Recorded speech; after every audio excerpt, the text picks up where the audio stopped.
Okay, so right now there's a lot of books that I'm in the middle of, and that is simply because I am the worst at finishing books. I'll like pick one up, I'm really excited about it, and then I'll find a new book that I'm like super excited to start.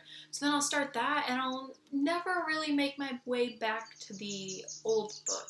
So I'm not gonna go into like all of those because I have just so many, and I'm probably not gonna finish them anytime soon.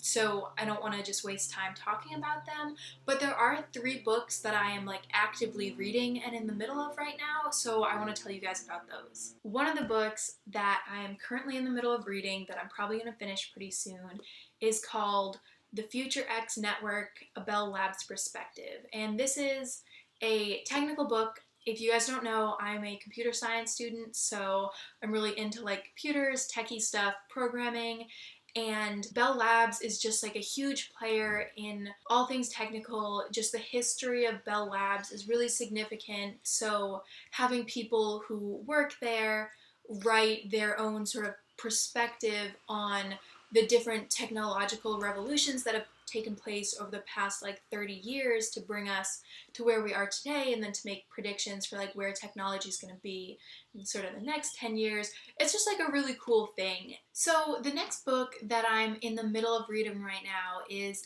The Bronze Horseman by Paulina Simmons. And this one I just have like very mixed feelings about. So the book is divided up into three sections, in my opinion. It's sort of section one is like before the war really starts, so it sets a baseline for what this girl Tatiana's life is like prior to any effect that the war has on it.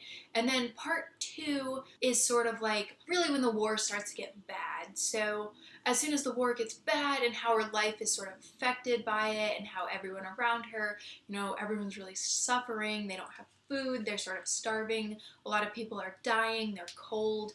It's sort of just miserable. And then post-war, the people who survive, what becomes of them, and how do things that developed in the first two sections sort of resolve. It was an interesting book. I've got a lot of thoughts on it, but I'm gonna wait until I finish the last couple hours before actually summing up my feelings. The last one that I'm in the middle of is Dragonfly and Amber, which is the sequel to Outlander by Diana Gabaldon.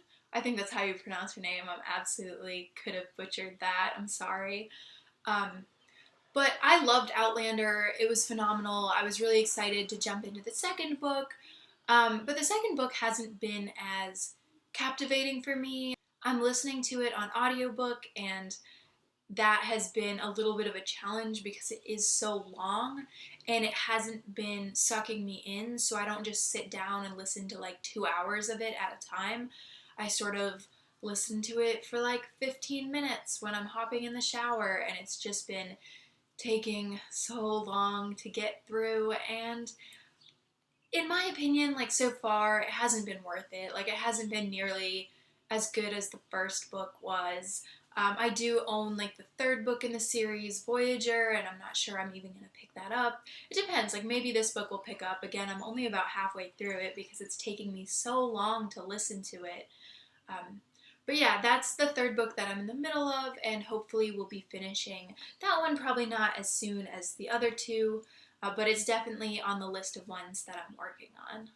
So that was it for all of the books that I've read in the past couple months and that I'm currently reading. And I am just so excited to be able to like edit this video for you guys and publish it, because I know it's been so long and I've missed like doing this. I've missed talking about the books that I'm reading and everything. So it's really exciting. If you were subscribed to my channel like 3 or 4 months ago and you're still watching this, like thank you for being patient with me, for putting up these videos. That's it for today. Bye!